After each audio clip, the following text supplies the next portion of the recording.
오늘 말씀은 우리가 한 번쯤은 모두가 한 번 이상을 아마 들어보셨던 달란트 비유입니다. 달란트 비유인데 제목은 나라면 어떻게 할 것인가. 달란트를 받았던 이 종들처럼 나도 달란트를 받았다면 나는 어떻게 할 것인가. 한번 이 부분을 가지고 같이 고민하며 한번 나누는 그런 시간이 되었으면 좋겠습니다. 이 말씀의 배경을 먼저 우리가 한번 살펴보면은 주전 63년에, 그러니까 예수님이 이 땅에 오시기 전 63년에 폼페이우스 장군에 의해서 예루살렘은 이렇게 성전이 함락이 되게 됩니다. 그리고 주 70년에 예루살렘 성전이 완전히 무너져서 역사적으로 사라지게 되는 것이죠. 그래서 주전 63년에 폼페이우스 장군으로 해서 예루살렘이 함락이 되면서부터 로마의 이제 속국이 되는 것이죠. 그래서 로마의 법을 따르게 되게 됩니다. 그때 당시 이제 주전 55년에 그 속국의 하나의 정치 기관으로 사내들인 공회가 바로 이제 탄생하게 되는 것이죠. 종교 기관으로서 또 그 속주의 기관으로서 탄생하게 됩니다. 그러면 로마의 속국이기 때문에 그 당시에 로마의 화폐를 당연히 사용할 수밖에 없었던 것이죠. 그래서 성경에 많이 나오는 이 단어, 그 화폐 단위는 대부분 로마의 속주로서 로마에서 사용되던 화폐 단위들의 이름을 사용하게 됩니다. 우리가 잘 알고 있는 달란트, 그 다음에 문화, 그 다음에 데나리온, 그 다음에 고드란트, 그 다음에 렙돈. 지금 말씀드린 순서가 가장 단위가 큰 것부터 가장 단위가 작은 것까지의 순서입니다. 달란트, 문화, 그 다음 데나리온, 고드란트, 렙돈. 중간에 이제 아사리온도 있지만 그 다음에 세 개는 성전에서 사용하는 화폐이기 때문에 공식적인 화폐는 아닙니다. 그래서 보통 그 당시에 화폐를 사용할 때 기준점이 있어요. 그 기준점을 바로 데나리온으로 잡습니다. 보통 우리가 품꾼의 비유에서도 알 수 있듯이 데나리온을 준다고 이렇게 표현하고 있잖아요. 마찬가지로 데나리온으로 표현하고 있는데, 그러면 데나리온을 계산해 보면은 달란트 금액을 알 수가 있습니다. 이 당시 데나리온이 바로 하루 노동자의 품꾼이었는데, 그러면 오늘날로 계산해서 하루 노동자의 품꾼을 16만 원으로 계산했을 때 한 달란트는 10억이 됩니다. 10억이 되고 그 다음에 마지막 렙돈은 1250원이 됩니다. 그러니까 두 렙돈을 넣은 그 과부는 얼마예요? 2500원을 낸 겁니다. 쉽게 말하면. 그러니까 2500원이 보면 오늘날 굉장히 적은 돈, 그만큼 아주 적은 것을 모두 거기에 헌금으로 드렸다는 것을 우리는 알 수 있는 것입니다. 그래서 우리가 달란트 하면은 화폐에 대한 개념보다는 오늘날은 달란트를 재능이나 은사, 왜냐하면 거기서 이제 탤런트라 해서 그것을 탤런트, 연예인, 재능, 이렇게 여러 가지로 사용하기도 합니다. 그러나 오늘 본문에서 말하고자 하는 것은 어떻게 보면은 달란트, 화폐 단위로서 이야기하고 있는 것들을 우리는 볼 수 있습니다. 27절을 같이 한번 보시면은 이렇게 써 있죠. 그러면 네가 마땅히 내 돈을 치료하는 자들에게나 맡겼다가 내가 돌아와서 내 원금과 이자를 받게 하였을 것이니라. 즉 달란트라는 것은 여기서 바로 이자가 나오기 때문에 화폐로서 이 종들에게 나눠 주었던 것들을 우리는 볼 수 있는 것이죠.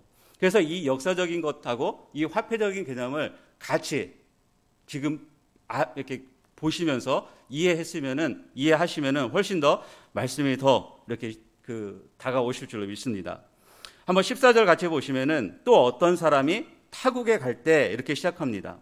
또 어떤 사람이 타국에 갈 때. 그러면 또라는 것은 바로 앞절하고 이어진다는 것이죠. 앞절하고 이어지는 말씀하고 동일한 연장선상에 있다는 것들을 우리는 이 말씀을 통해서 볼 수 있습니다. 그럼 앞에 있는 비유, 그러면 25장 1절은 뭐라고 되어 있습니까? 그때의 천국은 뭐뭐와 같다 하느니라, 이렇게 표현하고 있습니다.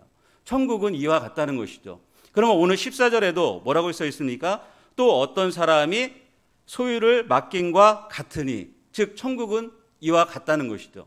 천국의 섭리는 이 비유에 있는 것 같은 원리와 섭리대로 움직여지고 있고 통치되고 있다는 것들을 바로 보여주고 있는 것입니다. 그래서 이 본문에 보면은 어떤 사람이 타국으로 갈 때 자기 소유를 종들에게 맡깁니다. 물론 여기서 어떤 사람이라는 것들은 분명히 그 당시 듣는 청자나 그 다음에 오늘날의 독자나 누구인지 분명하게 드러나는 것이죠. 예수님인 것들을 우리는 알 수 있습니다. 그 주인이. 그래서 어떤 사람이 자기 소유를 타국으로 갈 때 자기의 소유를 종들에게 맡깁니다. 타국으로 간다는 표현도 이 뒤에 이어지는 이제 말씀들이 뭐냐면 26장, 27장, 28장으로 가면서 예수님이 이제 만찬을 하시고, 향유 걷는 그 여인이 나오고, 그 다음에 만찬을 하시고, 그 다음에 잡히시고, 신문 당하시고, 십자가에 돌아가시고, 부활하신 그 뒤에 시간들이 쭉 나옵니다. 그러면 타국으로 간다는 표현은 예수님이 이제 이 땅의 사역을 끝마치고 어떻게 보면은 승천하신다는, 올라가신다는 그 표현을 함축적으로 담고 있는 것이죠. 그래서 타국으로 갈 때 자기에 있는 그 소유들을 종들에게 맡깁니다. 근데 맡기는 기준이 있습니다. 각각의 재능대로입니다. 각각의 종들의 재능대로 한 사람에게는 5달란트를, 한 사람에게는 2달란트를, 그리고 한 사람에게는 1달란트를 맡깁니다. 자, 1달란트, 2달란트, 5달란트. 어린이 목장에서 우리가 달란트 시상을 할 때 달란트는 마구 뿌립니다. 별로 와닿지 않아요. 근데 50억 줍니다, 20억 줍니다, 10억 줍니다 하면은 벌써 달라지는 것이죠. 예. 이걸 한 사람 앞에 어떤 사람은 50억을 준 것이고, 어떤 사람은 20억을 준 것이고, 어떤 사람한테는 바로 10억을 준 것입니다. 이것도 잘 감이 안 오죠. 예. 그러면 50억을 노동자가 벌 때 몇 년이 걸리냐면 100년이 걸립니다.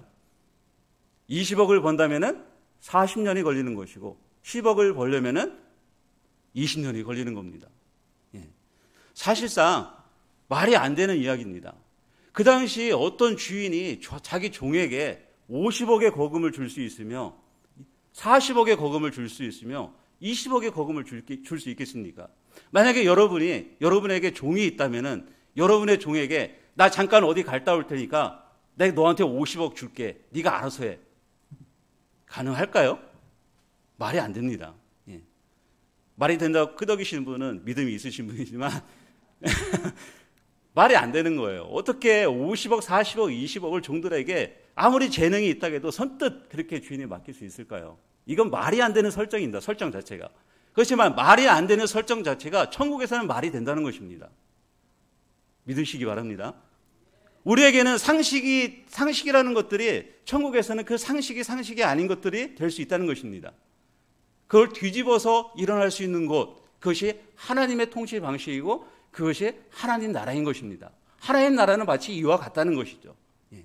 절대 우리의 인간의 생각으로는 측정 불가능한, 측량할 수 없는 하나님의 위대한 섭리와 경륜이 바로 밑바탕에 깔려 있는 것입니다. 그것들을 기억했으면 좋겠습니다. 말이 안 되는 것 같지만 말이 되는 것, 바로 하나님의 섭리의 역사인 것이죠. 포도원 품꾼의 비유에서도 동일하지 않습니까? 아침에 일찍 온 사람이나 저녁에 온 사람이나 동일한 금액을 주시지 않습니까? 하나님 나라의 통치에 어울린 것입니다. 왜 그럴까요? 그 주인, 포도원 품꾼의 주인이나 오늘 나타나는 어떤 사람, 이 주인도 동일하게 종들을 사랑했고 종들을 신뢰했다는 겁니다. 그 노예로서의 하나의 신분으로 본 게 아니라 그 종의 인격 자체를, 존재 자체를 신뢰했고 그 종을 사랑했기 때문에 그 종에게 바로 이 거액을 맡길 수 있었다는 것이죠. 보디발이 요셉에게 자기의 모든 것들, 자기의 부인 빼고는 모든 것들을 맡길 수 있었던 것도 그 종인 요셉을 전적으로 신뢰했기 때문에 자신의 모든 가산을 총무로서의 일임을 할 수 있었던 것과 동일한 것이죠. 그 종이 신뢰가 된다면은 바로 이것들을 과감하게 50억이 됐던 40억이 됐던 20억이 됐던 맡길 수가 있는 것이죠. 그런데 어떤 사람들은 이 본문을 보면서 이런 생각도 할 수 있어요. 왜 똑같이 그냥 50억 주면 되지? 왜 50억, 20억, 10억 왜 나눠서 줬느냐? 하나님 불공평하지 않느냐? 이렇게 또 따지시는 분들도 있습니다. 예. 말씀을 보면서 아니 하나님 불공평한 것 같은데 이렇게 하시는 분들이 있는데 이분들이, 이 종들이 50억을, 20억을, 10억을 받았는데 이분들이 번 것입니까? 자기의 노력으로 그 돈을 받은 것입니까? 아니요. 아무 권리가 없어요. 종들이 한 것은 아무것도 없습니다. 주인의 소유에서, 자기의 소유에서 주인이 그 종의 재능대로 주인이 알아서 준 것입니다. 불편할 게 하나도 없는 것입니다. 하나님이 우리에게 주신 것들에 대해서 우리가 이의를 제기할 수 없는 것은 하나님이 우리가 한 것이 아니라 하나님이 전적으로 주신 것입니다. 우리의 생명이, 내가 노력해서 지금 생명이 유지되고 있습니까? 내가 호흡하고 있는 것이 내가 열심히 숨을 쉬기에 내가 스스로 자가 호흡을 하고 있기 때문에 내가 생명을 유지하는 게 아니잖아요. 내가 걸어가는 것이 내 지금 에너지가 있기 때문에 내가 걸어가는 것이 아니라 하나님이 지금 이 순간에 그 은혜를 주시기 때문에 지금 내가 호흡할 수 있는 것이고 생명이 유되는 것이고 내가 걸어갈 수 있는 거고 내가 예배드릴 수 있는 줄로 믿으시기 바랍니다. 불평을 제기할 수가 없는 거예요. 만약에 불평을 제기한다면 하나님이 그래 너 그래 끊으면 사라지는 겁니다. 종들에게 아무것도 안 주면 끝이에요. 주기 싫으면 안 주는 겁니다. 주인에게 권리가 있는 거지 종들에게 권리가 없는 것입니다. 우리가 가끔 어떤 것에 대해서 불평을 하거나 비교를 한다는 것은 왜 그러냐면 상대적으로 그건 이미 우리가 죄에 물들었기 때문에 사단은 자꾸 옆 사람과 다른 사람을 보면서 비교하게 되고 경쟁하게 만드는 겁니다. 시기심을 갖게 하고 내가 가진 것에 만족하지 못하게 하고 내가 가진 것들로 감사하지 못하게 하는 것이죠. 그래서 자꾸 더 있으면 더 갖고 싶은 것이고 또 이거 있으면 저것 갖고 싶은 것이고 저 사람은 저것 타고 다니는데 나도 저것 타고 싶은데 저것 타면 또 다른 사람 또 다른 거 타고 싶으면 또 갖고 싶은 것이고 저 지금 현재 좋은 아파트 살고 있는데 지금 저 좋은 아파트 올라가고 있으면 또 저기 보이는 것입니다. 왜 그럴까요? 비교, 경쟁하기 때문에, 시기하기 때문에. 그렇지만 그 모든 것들을 그 재능대로 우리에게 주셨다는 것들을 기억한다면 우리는 감사할 수밖에 없는 줄로 믿습니다. 차등으로 받은 것으로 인하여 시기와 질투의 근거나 차별이라고 그래서 이 본문을 가지고 생각해서는 안 되는 것이죠. 왜냐하면 우리의 차이는 각각의 서로의 지체로서 서로 섬기기 위해서 하나님이 각의 모습으로 우리를 지으신 줄로 믿습니다. 만약에 우리 몸이 나는 다 눈이 되고 싶다 하면은 이상한 사람이 되는 거잖아요. 각각의 머리가 없어도 고민이잖아요. 머리털 하나가 없어도 고민이잖아요. 발톱이 없어도 고민이잖아요. 그러면 각각의 모양대로 다 필요한 겁니다. 말 그대로 합력해서 모든 것들은 선을 이루어가는 것이고 그것들을 통해서 하나님이 결국은 내가 영광을 받는 것이 아니라 그 모든 것을 통해서 하나님이 영광 받으신다는 것들을 기억하시기 바랍니다. 중요한 것은요, 그 받은 것을 내가 어떻게 생각하느냐입니다. 그리고 그 받은 것들에 대해서 나의 다음 행동은 무엇인가입니다. 내가 그것들을 받았다면 아무것도 없는 무익한 종, 쉽게 말하면 나는 아무것도 있는 제로인 상태인데 그 주님이 나에게 현재 그 어떤 거라도 나한테 주셨다면 이 종들처럼 50억, 만약에 20억, 10억이라는 돈을 나한테 주셨다면 내가 이제는 그것을 가지고 어떻게 할 것인가입니다. 왜 주셨지? 라고 고민하면서 그러면 내가 이것을 가지고 무엇을 할까? 라고 고민하고 생각하고 그 다음에는 행동을 하는 것이죠. 16절에 보시면은 16절, 17절 같이 한번 읽어볼까요? 시작. 5달란트 받은 자는 바로 가서 그것으로 장사하여 또 5달란트를 남기고 2달란트 받은 자도 그같이 하여 또 2달란트를 남겼으되. 예. 여기서 이 5달란트 받은 자와 2달란트 받은 자는 동일한 행동을 합니다. 어떻게 해요? 장사를 합니다. 예. 근데 이 마태복음에는 지금 뭐 하라고 지시가 없습니다. 근데 누가복음에는 지시가 나와요. 누가복음 19장 13절에 보면은 같이 읽어볼까요? 그 종 열을 불러 은화 열 문화를 주며 이르되 내가 돌아올 때까지 장사하니라 하리라 이렇게 써 있죠. 예. 누가복음에 열 문화의 비유가 나오는데 거기서는 종들에게 주면서 장사라고 명확하게 지시하지만 마태복음에서는 이 종들에게 달란트를 주면서 너희들이 이 돈을 가지고 달란트를 가지고 무엇을 하라고 지시하지 않습니다. 장사라고도 안 하고 그 다음에 어떤 업종을 선택해 주지도 않습니다. 이 돈을 그냥 탁 던져준 거예요. 그냥 50억을 그냥 던져준 거예요. 20억을 던져준 거예요. 10억을 던져준 거예요. 그리고 그건 너희들 소관이라는 거예요. 지금부터는. 예. 그런데 아무런 언급도 없는데 이 5달란트 받은 사람하고 2달란트 받은 종들이 뭐 하냐면 바로 가서라고 합니다. 그 돈을 받은 즉시 바로 가서 장사를 했다고 합니다. 예. 장사를. 한치의 망설임도 없는 것이죠. 망설임도 없이 머뭇거리지도 않고 바로 가서 장사를 합니다. 별로 실감이 안 나죠, 여러분들. 장사를 했다. 예. 그럴 수 있지, 장사를 했네. 이렇게 생각할 수 있습니다.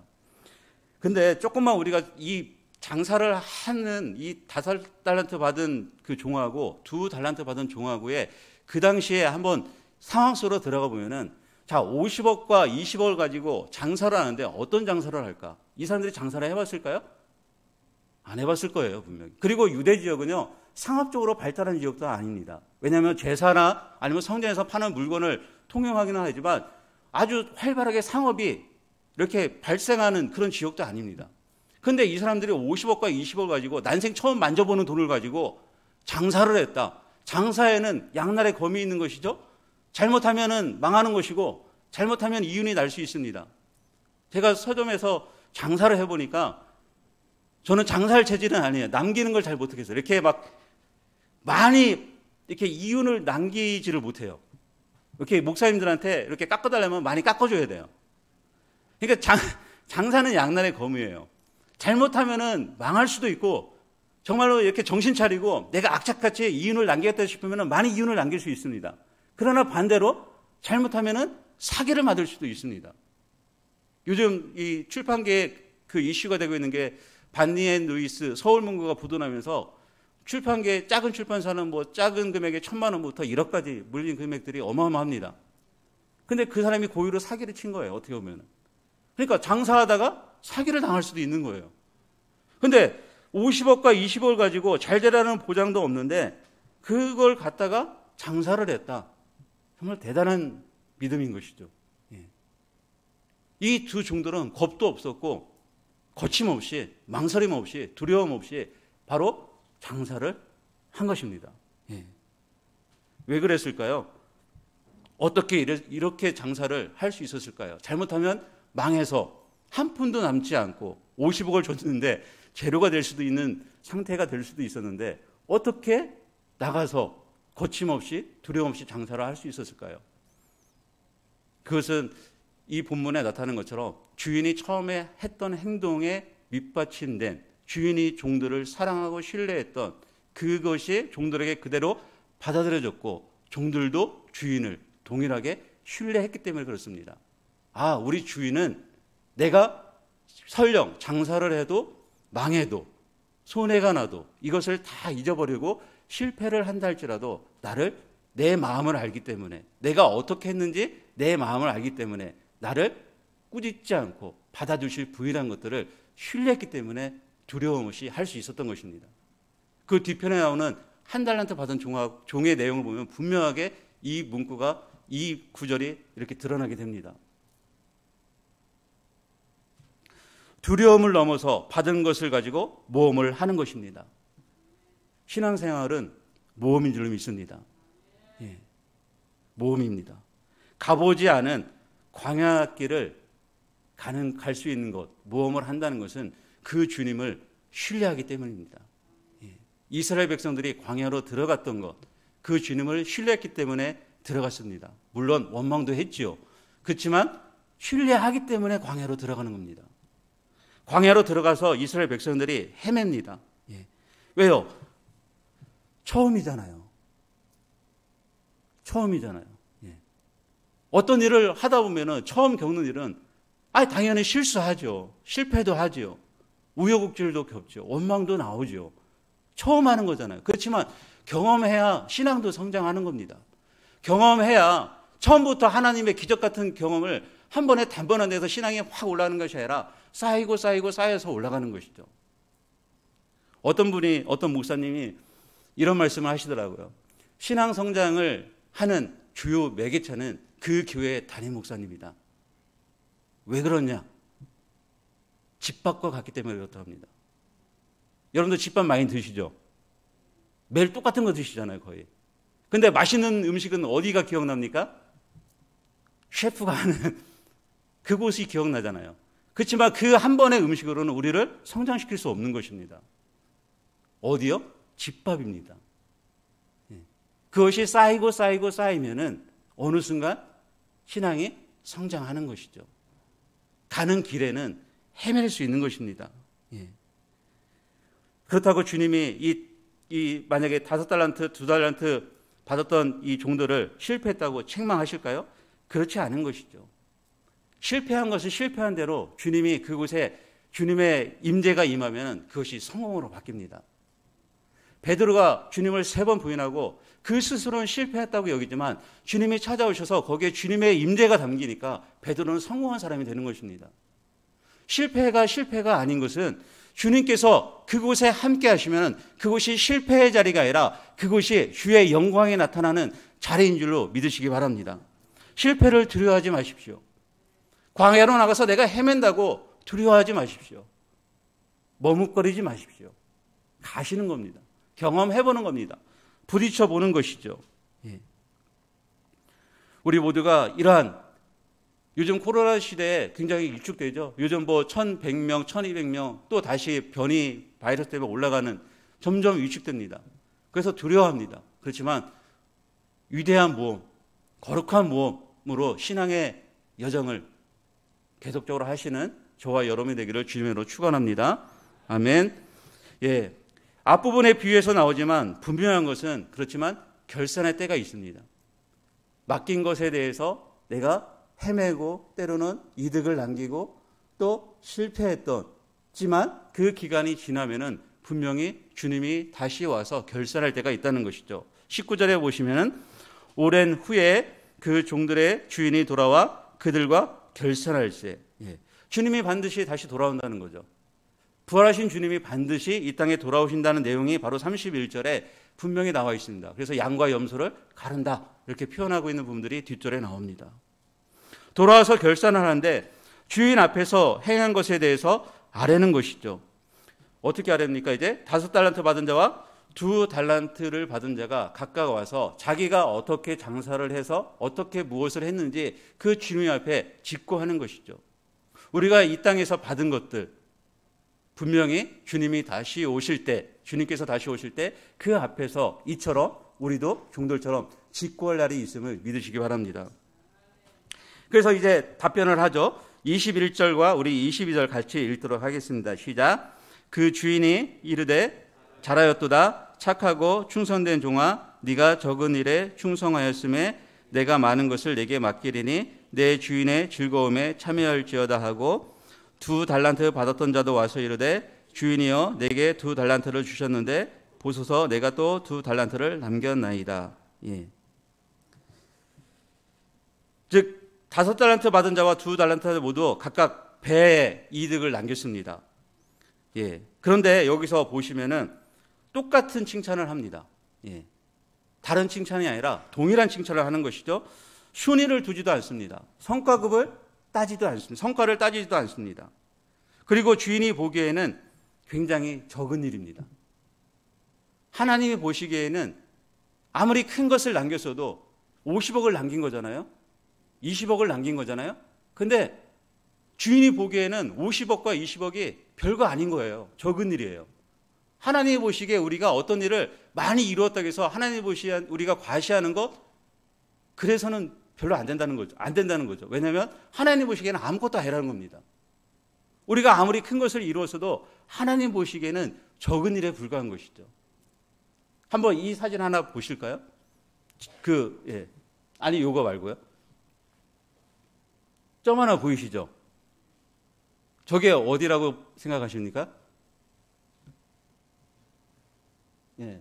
저기 원래 화살표 가리키는 점 말고 저쪽에 그 중앙에 있는 점을 보시면은 저게 1990년 2월 14일에 보이저 1호가 지구로부터 60억 킬로미터 떨어진 곳에서 찍은 지구의 사진입니다.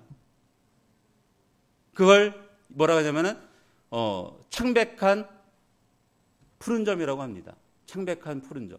칼 세이건이 그 코스모스에서 창백한 푸른 점이라고 합니다. 이게 지구의 모습입니다.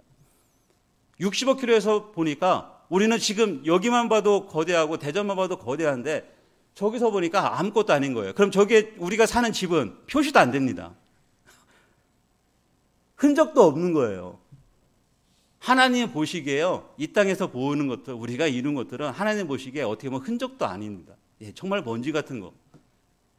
그러니까 우리가 어떤 일을 했다도 서로 비교하고 과시하고 내가 크다, 내가 잘했다 그럴 필요가 하나도 없는 것입니다. 각각의 분량에서 자기가 맡은 것에 대해서 어떤 것을 이룬 것에 대해서 하나님이 동일하게 착하고 충성된 종아 네가 참 잘하였다라고 말씀하신 줄 믿습니다. 예. 왜 그렇습니까? 거기에 대한 바로 우리의 삶의 우선순위가 바로 하나님 앞에 있고 거기에 충성했기 때문에 그렇습니다. 착하고 충성된 종이라는 것은 너가 받은 것들을 가지고 나에게 충성했다는 거잖아요. 그러면은 너의 마음과 너의 생각과 너의 사고와 너의 행동이 나에게 우선순위가 있었고 네가 나를 위해서 이처럼 행했구나. 거기에 대한 바로 칭찬인 것입니다. 거기에 대해서 어떤 것을 이룬 것이 아니라 비록 이 두 종들이 다 까먹고 그 주님 앞에 나와서 주님 50억을 가지고 내가 이렇게 했는데 주님 아무것도 없네요 라고 한다 할지라도 주님은 잘했다. 내가 네 마음 안다 하고 칭찬하시는 그 주님이심을 믿으시기 바랍니다.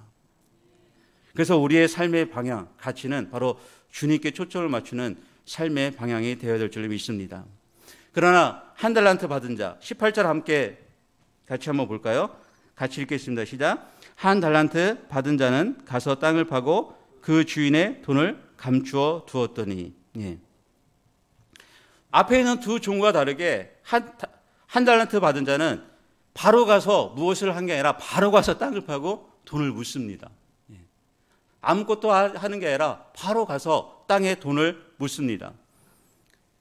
그리고 결산할 때 이렇게 변명을 합니다. 24절, 25절 같이 읽겠습니다. 한 달란트 받았던 자는 와서 이르되 주인이여 당신은 굳은 사람이라 심지 않은 데서 거두고 해치지 않은 데서 모으는 줄을 내가 알았으므로 두려워하여 나가서 당신의 달란트를 땅에 감추어 두었나이다. 보소서 당신의 것을 가지셨나이다. 예. 한 달란트 받은 종은 그의 생각에 우리 주님은 모질고 탐욕이 있는 것 같다라고 스스로 생각을 하고 스스로 위축되고 그 다음에 겁나서 아무것도 할 수 없었기 때문에 그 돈을 가져다가 땅에 묻은 것입니다. 왜 그러냐면은 만약에 내가 이것을 10억을 가지고 가서 어떤 일을 했는데 그 10억이 만약에 다 사라지면은 그 주인이 나를 책망할 것이고 아니면 책망 이상의 가혹한 벌을 내릴 줄 모른다는 그 두려움이 임했기 때문에 그는 가서 돈을 땅에 묻는 것이죠. 실제로 이 당시에 재산을 보관하는 방식 중에 하나가 땅에 묻는 거였습니다. 마태복음에 나오는 것처럼 땅에 보화를 이렇게 발견한 사람이 자기의 전 재산을 타서 그 소유를 사잖아요. 그처럼 땅에 묻는 겁니다. 한국에서 실제로도 있었죠. 김제의 마늘밭에 포크라인 굴삭기 기사가 팠는데 얼마가 나왔습니까? 110억이 나왔잖아요. 예, 실제로 땅에 묻는 것. 왜냐하면 그 돈을 보관할 장소가 안전하지 않기 때문에 그 돈을 갖다가 땅에 묻는 것입니다. 그리고 이 당시에는 어떤 일을 할 때 세금이 굉장히 많았습니다. 만약에 100이라는 소득이 있었으면은 떼는 세금이 약 50%에서 60%가 됐습니다. 그러니까 소득에서 5, 60%는 항상 상수인 거예요. 그 다음에 40%에서 50%가 변수인 것입니다. 변수는 뭐예요? 천재지변이나 어떤 갑자기 이런 질병 같은 게 생기면은 장사가 안 되잖아요. 그렇지만 세금은 내잖아요. 세금은 내야 되는 거예요. 건물주가 있는데 상점이 있으면은 월세는 꼬박꼬박 내는 거죠. 예, 그와 같기 때문에 이 주인, 이 종은 바로 두려워했던 것입니다. 자신한테 받은 10억으로 무엇을 했는데 만약에 변수가 생기면은 자기가 가진 것이 손해날 수밖에 없는 것이고 자기는 파산할 수밖에 없는 것이고 실패하고 만약에 돈이 사라지고 주인한테 줄 게 없으면은 자기는 책망받을 거라는 그 두려움 때문에 그 돈을 가지고 가서 바로 땅에 묻은 것입니다. 바로 주인을 오해한 것이고 주인을 잘못 생각한 것이고 그리고 주인이 어떤 사람인지 제대로 알지 못했기 때문에 이 어리석은 행동을 한 것이죠. 잘못된 이미지의 투영이 결국은 잘못된 주인과의 관계를 만들어낸 것입니다. 부모에 대한 우리의 어떤 잘못된 상이 때로는 하나님 앞에 나갈 때도 동일하게 투영되는 것들이 많이 있지 않습니까? 그래서 상담과 우리가 치유 사역을 할 때도 보면은 그 어렸을 때 아니면 그 어렸을 때의 부모에 대해 가졌던 감정이라든가 그 사건들을 회복하는 시간들을 갖는 것도 이유가 바르게 하나님을 볼 수 없기 때문에 그 부모로부터 흘러오는 것들을 우리가 치유함을 통해서 온전히 하나님이 어떤 분이신지를 알고 나가기 위해서 그런 사역들을 하지 않습니까? 마찬가지로 하나님에 대해서 잘못된 이미지.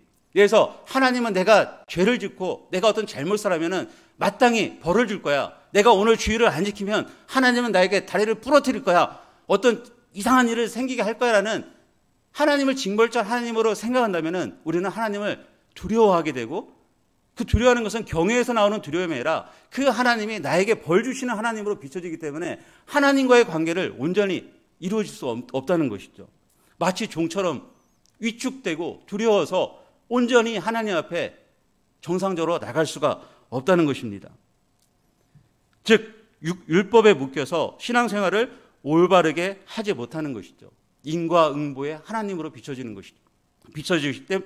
때문입니다. 또한 이 종은 자신의 힘과 지혜를 사용하여 주인의 뜻과는 다른 행동을 한 것이죠.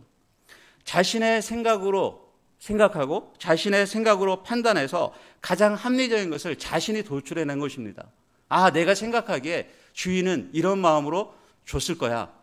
원금을 다 돌려달라고 했을 거야. 자기 스스로 판단하고 자기 스스로 합리화하고 자기의 생각에, 자기의 굴레에 바로 그 일을 한 것이죠.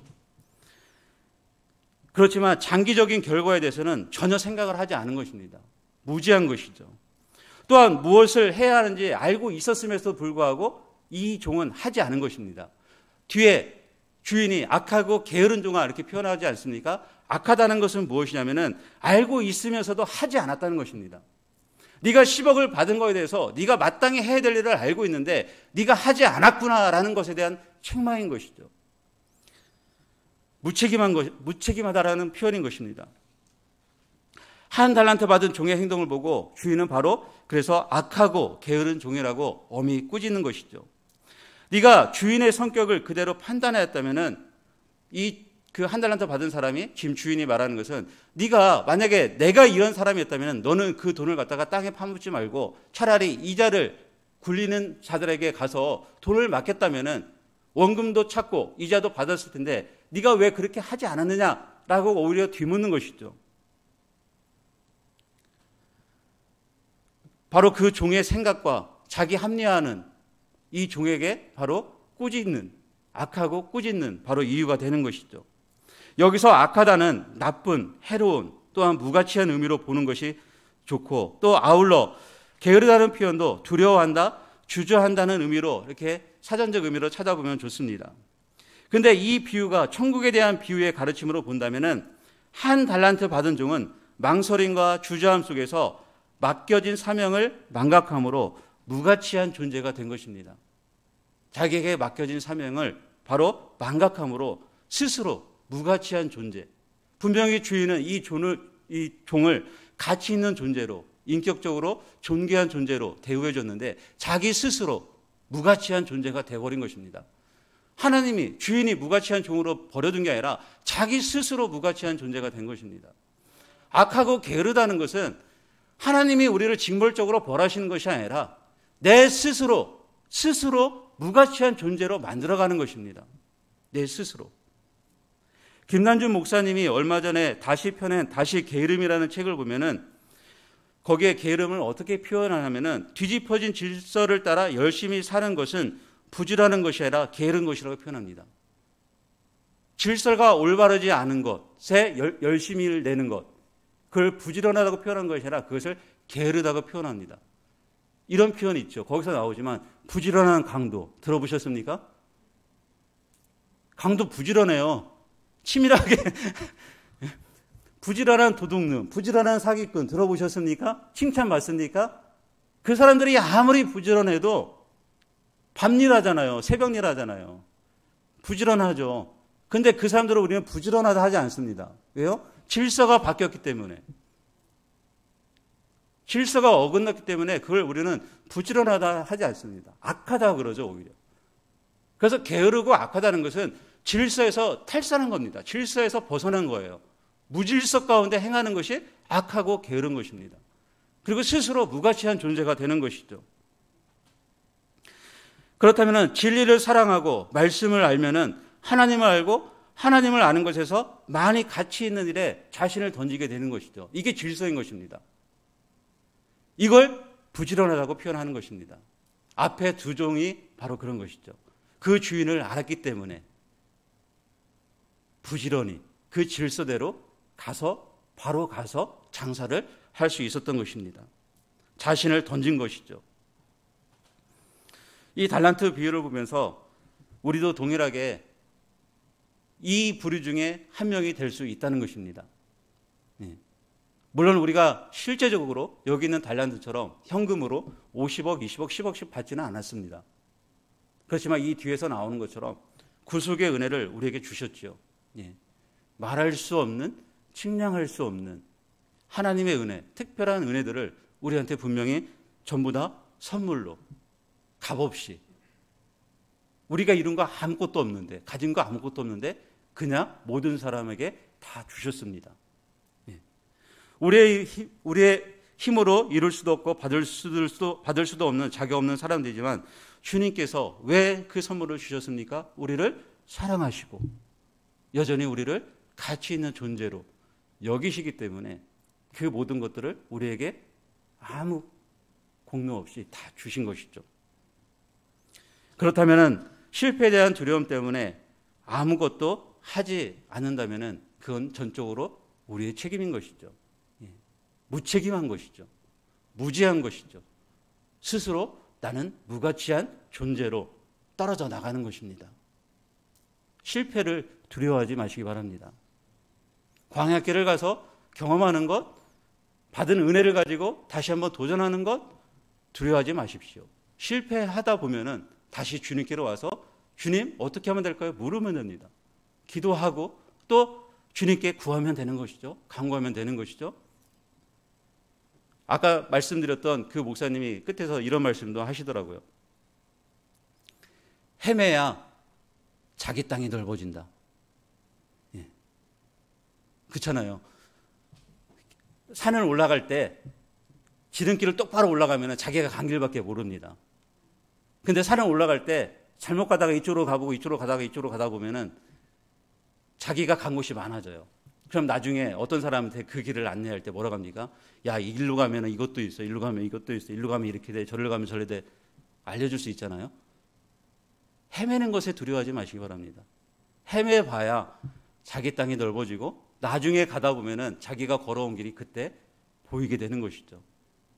두려움 없이 내가 받은 것에 비교하지 말고 과감하게 그 위험을 무릅쓰고 던지시기 바랍니다. 내 삶의 우선순위의 목적을 그 주님을 바라보면서 거기에 시선을 고정시키면서 때로는 그 시선이 잘 안 보인다 할지라도 그 길을 묵묵히 걸어가시는 저와 여러분이 되시기를 주님을 축원합니다.